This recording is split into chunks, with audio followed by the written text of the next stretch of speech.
Nah, switch up. The highest cloud, I've been up for so long, don't wanna calm down. I just wanna stay up, man, I'm gonna stay up. I just want. What's going on, people? It's your boy Ichi Chucks here, part of the Ichi Band Squad, and welcome to the Counter Strategy Raven Guide. This video is dedicated to talking about Raven's weaknesses and certain strategies and counters that you could build around him to feel a little bit easier in the matchup. In this video, we'll talk about certain strings that has weaknesses, certain moves and how to punish them, and a general game plan you want to build around playing against Raven just to make sure you have the upper hand. If you struggle against Raven online, then this video is for you. Before we begin the video, I'd just like to give a quick shout out to everyone who watched the top 5s guide. Thank you guys so much for the support, it's really appreciated. If you do like this sort of content, do consider subscribing. It really helps out with my channel, pushing my videos out to the algorithm so more and more people can watch it and then, learn more about Raven as well. Enough of the self-promotion, let's head right into the video. Alright, welcome guys, welcome to the Counter Strategy Raven video. In this video we'll kind of talk about some strategies and counter strategies that you can use against Raven when playing the Raven mirror or just playing against Raven in general. As Raven players we have a good idea and understanding of how the character works, but it might be a different story when you're actually receiving what you've been given to opponents this whole time. So hopefully this video can give you some tips and tricks on how to deal with that, and as well as information on how to punish those specific pesky moves that Raven likes to use. This video will also talk about Raven's weaknesses as well, which is great because that helps us to optimize our gameplay and play a little bit more safer so we don't get punished as often. For this video, what I like to do is I'll split it up into 3 sections. The first section will kind of talk about the main lows that Ravens like to use, then we'll move on to the mids and highs that Ravens use in their general gameplay, and then for the final section we'll talk about a general kind of like strategy or game plan that you want to use against Raven to help you give the advantage. Well, without further ado, let's go ahead and get started. So the first low I'd like to talk about, you can see from the top there, is Shinobi Cyclone, and the connotations for that are down, back, 4. Now Shinobi Cyclone, this move very popular with Raven players. It's a high crushing low, on counter hit it knocks down for extra damage and it's really decent. But against Raven, this move is very dangerous because it is -14 on block. Now what that means is that this can get launched by Raven. There's only a few characters in the game that have a while standing 14 frame launcher, and Raven is one of them. So if you end up blocking this move, you can launch it. But for Raven players, I would advise to stay away from this move as often as possible, just to not get launched. There are other lows that you can use as well, like down 3 or down 4 as well.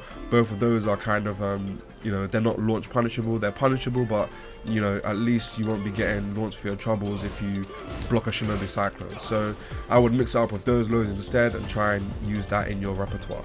The next low that I like to talk about is a low from Raven's back turn stance. It's actually a string. You can see from the top the name is called Trick Bang, and the move is back turn forward for 1. Now the 4 is the low part, but the string in itself is a 2-hit string. It's a natural combo, and this is really important because Ravens tend to use it as some of their main low pokes, generally speaking. If the low hits, then the high will hit as well. So what you want to do is to block the low first and then hold down to block the high. As you can see, the second part is a high and you can't punish it because it's -9, so it's safe. So the way to beat this move specifically is to just literally hold crouch when you block the first low and then continue holding it. And then what you'll see here is that the second hit will absolutely whiff. If Raven players like to use this move a lot, just block the first low and then just hold down, and then you'll be able to launch punish once they whiff that second hit. You have to visually confirm it. Once you do, it's absolutely free and you can go for that while rising 1 and then go for your full combo as well. So be wary about Raven players that use that Trick Bang move. Just make sure you duck the second hit and then launch accordingly. Okay, the next move I like to talk about is a low from one of Raven's strings. It's the Chakram string. The connotations for this move are up, forward, 3, 4, 4, 2, and this is what the move looks like in its entirety. Raven players know this move well because that is your wall ender. That is your combo that you use at the wall for a decent bit of damage. However, some players, some Raven players like to use this move, specifically the first 2 hits in neutral, just to kind of get that chip low at the end. It's very fast. A lot of players don't really see it coming, and just to get that little bit of extra tick damage as well. If you leave a Raven player unchecked, they can run amok with this move. And the unfortunate problem about this move is that definitely it is not really punishable.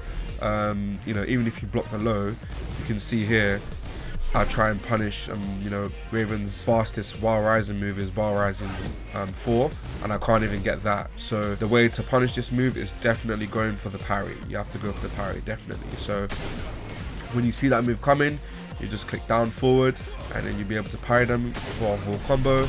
And you know, that's the real optimal punish that you need for a certain move like that. Okay, and one final low I like to talk about here is a low from Raven's Soul Zone stance. You can see from the connotation at the top.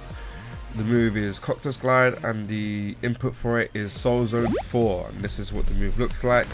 Raven players know this one well. It's a new move. It slides across the screen. Really great low. But it is launch punishable. As you can see from point blank range, it's -16, so that can get launch punished by pretty much everyone, including Raven. The reason why I'm talking about this move, however, is because at different ranges, the frame advantage changes, and I want you to realize that that is a really crucial thing to note, because you know, obviously in their face it's -16, but if we move back a bit, you'll see here that's gone to -15. If we move back even further, that's -11. So depending upon the range in which they use it, Raven players use it, it can be launch punishable or not launch punishable as well. So what I want Raven players to do is to really take a look at where the other Raven is using their Soul Zone 4 and just make a note of that, because that can really tell you whether or not you're going to get your actual punish for it as well. You know, that's -13 as you saw there, so at best you're probably going to get like your While Rising 2 or your While Rising 4. Sometimes, yeah, you can get -11. It's entirely safe, you can't even do anything about it. So do keep in mind when they're trying to use their Cactus Glide. It's a very cheap tactic, to be fair, and you know, a lot of good Raven players will understand that they're probably minus, so they can just use that to get in safely and, you know, get a cheeky low, which is a decent bit of damage as well. So do keep that in mind.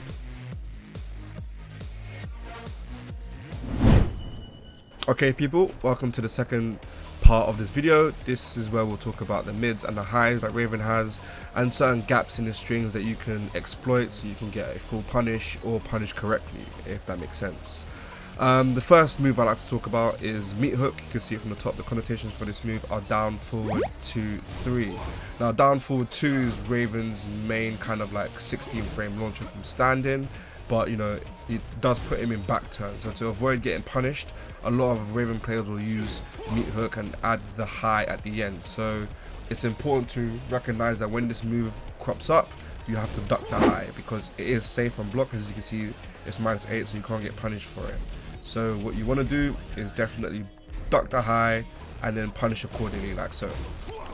And obviously Raven has a 14 frame while rising launcher, so you can get an absolute punish there and then punish them for using a very silly move like that. Even me myself, I use it from time to time, so I need to stop using it, especially in the Raven mirror.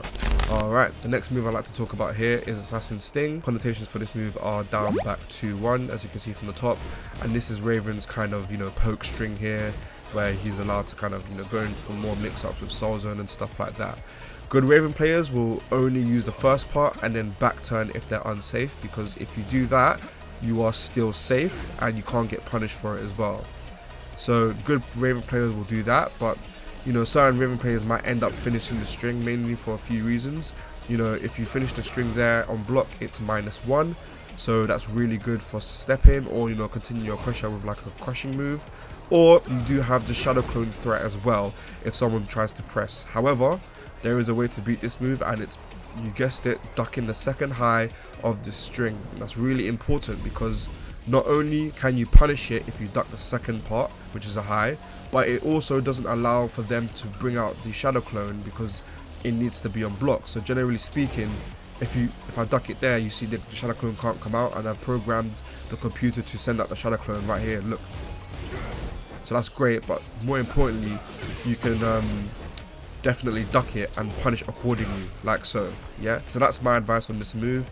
Remember, a lot of Raven players will tend to use the main poke the first part to keep themselves safe, like so.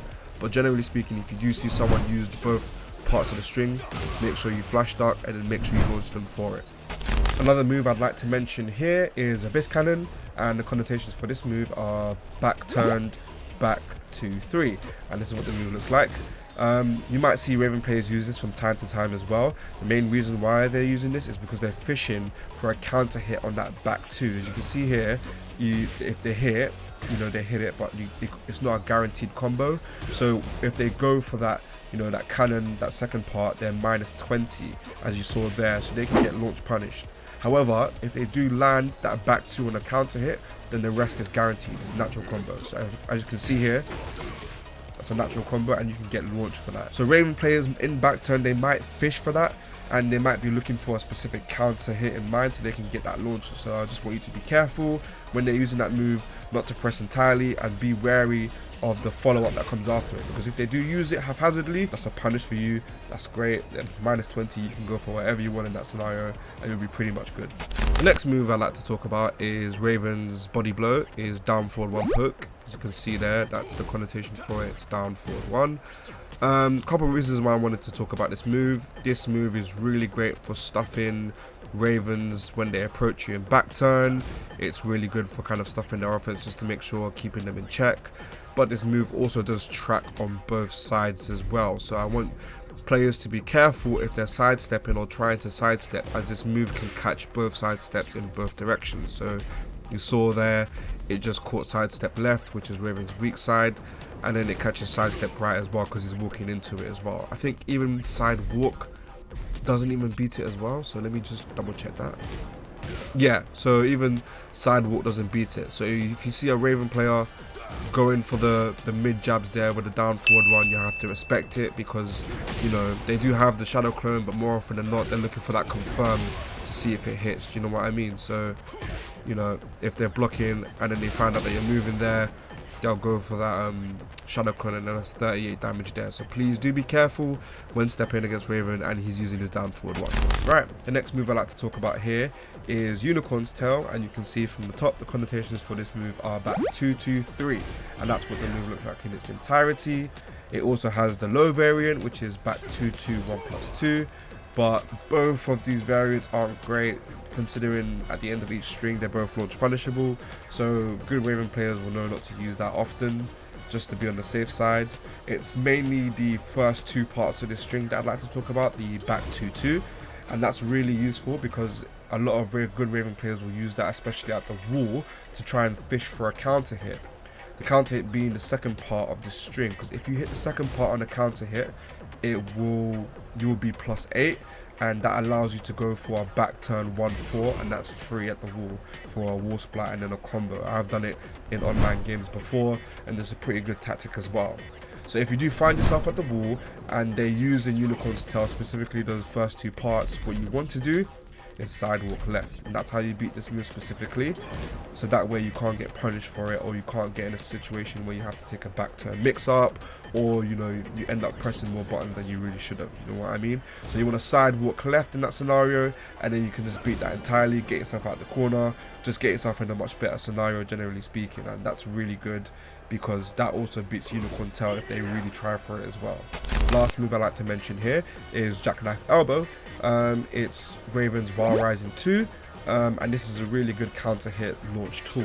As a matter of fact, a lot of Raven players base their offense on this main tool in conjunction with wave dashing as well. So what they'll do is they'll go for wave dashing and they'll mix it between the low, and they'll mix it between the mid. I can't necessarily do it very well, but they'll mix it between the two. So I just want players to be very careful in that scenario, because you getting hit with this is really bad. It means that you are pressing buttons at the wrong moment, and it means that a Raven player kind of has you on the ropes there, and they're applying a lot of pressure which you can't deal with. So just be wary about Jackknife Elbow, understand that and respect it, so that way you don't get counter hit launched and you don't get in a serious scenario where you're losing a lot of life.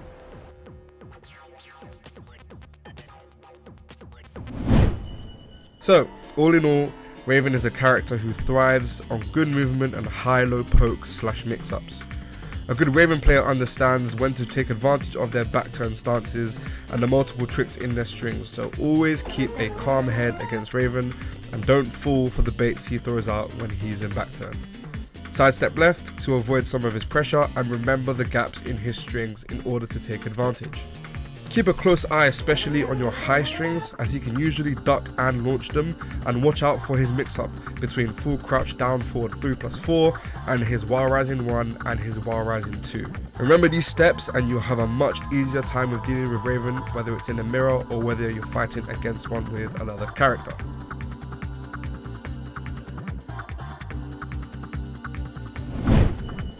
And there you have it. That was the counter strategy guide on playing against Raven. Thank you guys for watching. I hope you enjoyed the video. Please do leave a like if you did, and leave a comment if you think I left out any specific moves Raven uses a lot online that should have been included in this video. I mean, I'm still learning the character, as we all are. I'm no pro, so any little helps in everyone, you know, going through their Raven journey as well. And please subscribe to the YouTube channel as well. There's a lot of content on there. I do have the top 5 Ravens guide if you want to check that out, and I do upload some rank sets as well, because I'm still trying to climb to TEKKEN Emperor. It's a journey, but we'll get there soon enough, lads. And stay tuned for the next video where we hopefully will be talking about my secondary, Lars Alexandersson. Alright people, take care. Peace. The highest cloud, I've been up for so long, don't wanna calm down. I just wanna stay up, man, I'm gonna stay up. I just wanna